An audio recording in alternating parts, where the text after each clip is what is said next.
Hashtag Foodie Beauty. Someone asked her to name cultural differences, but she couldn't. Why?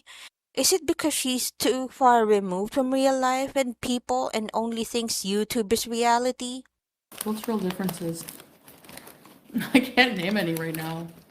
I'm too tired. My brain's not working. I'll think of some. Isn't there ever a time when she isn't stuffing her face? If she had a glass of water every time she was hungry, that would make a lot of difference. Not being inside a mosque, aren't you? Other Muslims embarrassed? Nah, you make excuses for her. I get it. That's why I laugh. She doesn't care about culture. She doesn't know about the culture of her own country. This bitch is always eating. Damn. All she cares about is eating. Nothing else matters. Little high, little low. I'll Google some. Fixed it for you. Hashtag Foodie Beauty Animal A. Girl lost herself in the trigger warning character she leaned into known as Foodie Beauty. Long ago, hook, line, and filters bought into all of it and now couldn't find her way back to reality, even if we left the trail of McDonald's, Burger King, Putin, and Dick. Nope. She's too brain dead to notice stuff like that. Seriously, it's just brainstem in there. Chantal, several videos were made to tell you what BEDOON is. I have said it and other reactors and viewers have as well. Now Aisha in the chat telling her that BEDOON is also Bedouin. No, they're not the same thing. I'm doing another video about this after the translation video. You're not a citizen, but a badoon. What's a badoon? Somebody who works in Kuwait. Salah was born and raised there. He went to school there. I don't know. You can't become a Kuwaiti citizen unless you're like born Kuwaiti, I think. Sam attacks BBJ all the time. Of course they are separated. Yeah. Who is Badoon? I don't even know what that means. Tomorrow, I know. My two cats fight and don't sleep together, but I know that one would be lost without the other. Yeah. I don't think that's the case with all my cats. A Badoon is a stateless person, i.e. Syrians in Kuwait.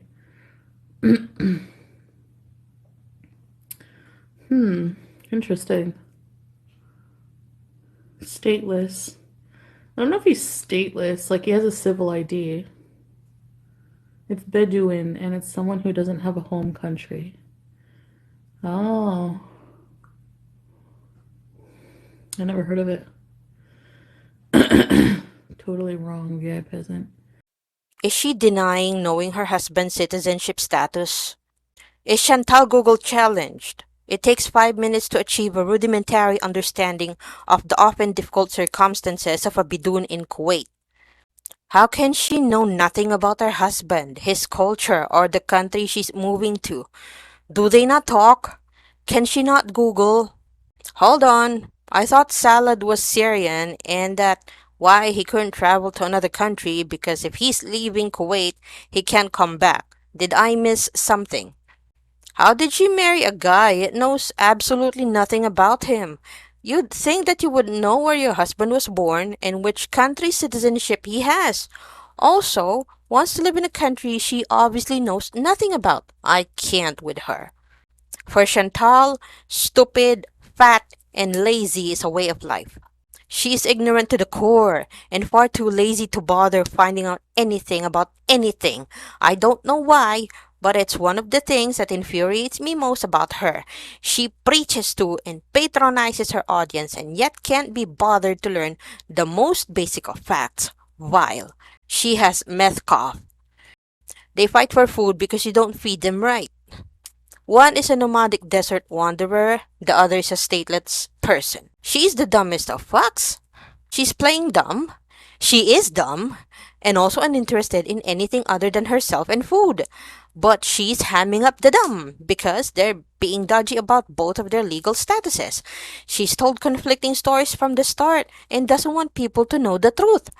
From Kiwi Farms, they have their own notes. I believe Mo said he is likely Bedouin. which is different to Bedouin, but still people the Kuwait government wants to get rid of. I posted a few links about it earlier as a theory on why they live in the housing they do. I've been waiting for a VIB to ask him if he is. Links provided, and then Ben Lurkin then replied, Chins, better watch what she's posting online if Salah is a Bidoon. And then he provided his own link as well. Challenges of being Bidoon in Kuwait. Article from Americans for Democracy and Human Rights in Bahrain. Posted May 16, 2022. Background. Kuwait gained independence in 1961, ceasing to be a British protectorate anymore. Upon this development, one-third of the population was given nationality on the basis of being founding fathers, while another third were naturalized as citizens. The remaining people were designated as Bidun Jinsia, which when translated from Arabic means without nationality. According to Minority Rights Group International, this group of people, mostly from tribal rural areas, did not register for citizenship due to either unawareness of the new law's importance, illiteracy, or a failure to provide adequate documentation. This Bidun label would cause considerable consequences for their descendants for decades to come, and these challenges are still present today.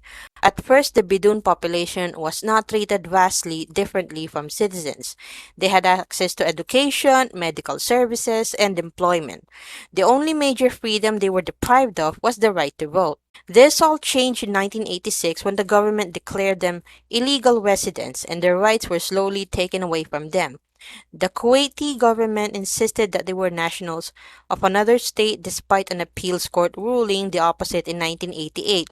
Then the Gulf War happened, and as the Bidoon made up the majority of the Kuwaiti army, they were blamed for any advancement of Iraqi forces. After the war, some soldiers were tried in military courts for collaboration with Iraq. Bidoon refugees were not allowed to return to their homes, and around 10,000 were reportedly deported. The Bidoon population dropped from 250,000 to 100,000, and those that remained faced many new issues. They were denied identification documents and constantly harassed to reveal their true nationality. These challenges followed the Bidoon people into the 21st century, and by 2011, the community was rightly frustrated. On February 18, 2011, the first protest took place. This was during the time of the infamous Arab Spring, so the government, not wanting any trouble, promised minor changes to quell the protest. However, by March 10th, there had been no promises fulfilled, so protests broke out again. This time, the government responded with extreme force. Over 140 people were detained without charge, despite reports that the protests were completely peaceful. The government responded again with promises that basic rights would be given to the Bidoon people. 10 years later, and the community is still waiting. This can be seen in the fact that on the 27th of April of this year, NPR reported that 6 Bidoon men were sitting outside the police station for the previous 19 days on hunger strike, demanding their rights. 11 years on, and the Bidoon community still has a very simple demand for the Kuwaiti government, their basic rights. So, let us look at the challenges these people are facing today. Just a little disclaimer, I won't be reading the entire article, just some of the important notes. Amnesty International estimates the current population of Bidoon in Kuwait is approximately 100,000. Recently, the U.S. Department of State released their country reports on human rights practices for the year 2021. The Bidoon population are mentioned throughout the Kuwait report, highlighting the many deprivations of basic rights they face daily. Firstly, the Bidoon people are prohibited from demonstrating and peacefully assembling due to their non-citizen status. Ironically, the precise thing they are demanding in these protests. There have been reports of harassment by authorities when Bidoon attempted to organize peacefully, and organizers have been detained for even planning events. This violates the right to freedom of assembly. The Bidoon population is mentioned in the political prisoners and detainees section again for being arrested and sentenced for organizing public demonstrations. Criticizing the Emir and his policies against the BEDOON on social media can also carry a hefty prison sentence ranging from 6 months to 10 years. The case of Abdullah Fairuz was highlighted as he served 8 years for insulting the Emir. He was sentenced to exile, but no other country would take him. It was found that while being detained, the BEDOON people particularly face mistreatment by authorities. These allegations amount to arbitrary detention as well as physical and verbal abuse in custody. The report did find there were some disciplinary procedures for the police involved in cases, and there was an effort made in holding these officers to account. The right to freedom of movement was also continuously violated by the Kuwaiti government. Many faced issues traveling due to their lack of travel documents and no official passports.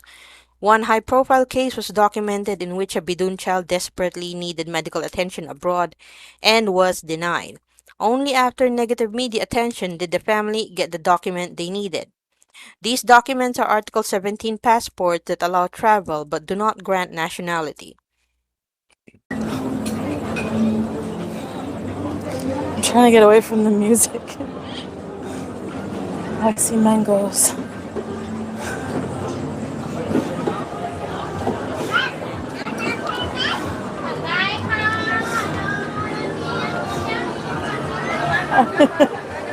Hi. Oh no, it's really busy here. Yeah, that's right. Sorry. No, sorry. We are going to eat our hearts out. That's why I'm here. Salah had a headache.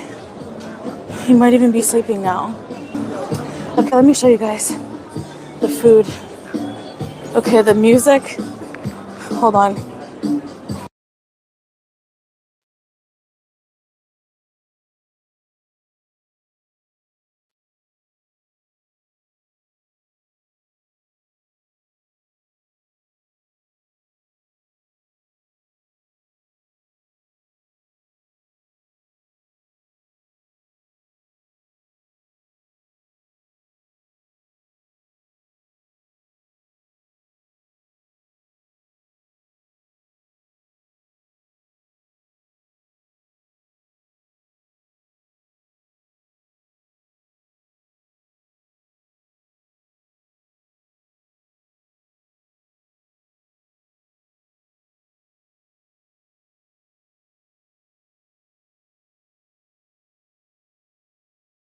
I apologize in advance for my teeth close-ups because they could be whiter.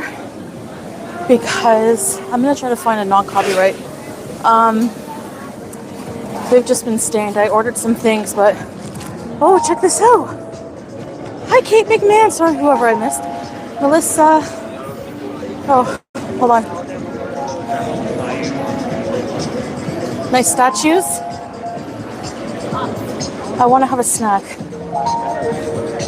Is this copyright music? Hey, it's Astro Boy. What's here?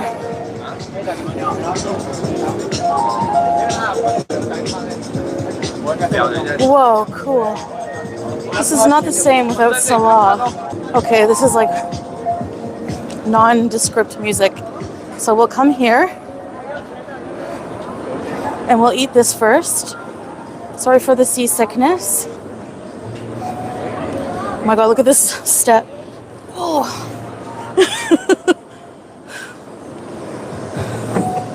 Okay. Oh. There's like fans. Oh. Okay. I can't be on too long because my battery. I need my phone to order. See, this is where I, two people are better than one, especially with the batteries. Okay. Oh my gosh. Oh no, I should have got Salah one too. He would love this. I'll get another one. So this is Mae Noi. Now, one of the most popular foods here in Thailand is mango sticky rice. It's mango with coconut sticky rice and a sauce. Okay, let's try it. Oh my god. I'm in my glory right now. Foodie glory. I just want to try a bite.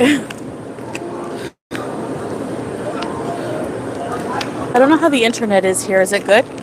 I know Salah actually had a really bad headache, and I've just been like really wanting to leave the hotel. And oh my gosh, okay, hold on, I'll show you the end result. I should have brought some wet naps or something. Kapkunka, how you say thank you? Kapkunka. That's your favorite? Okay, check this out. It has like some kind of sweet sauce. Oh my gosh, okay.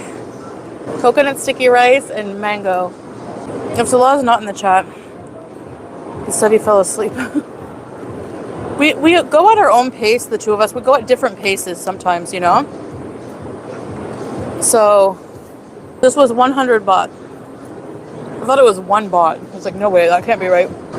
There's so much food here. Anyways, guys. So this is one of the popular foods here, and I have to try it before we leave Thailand.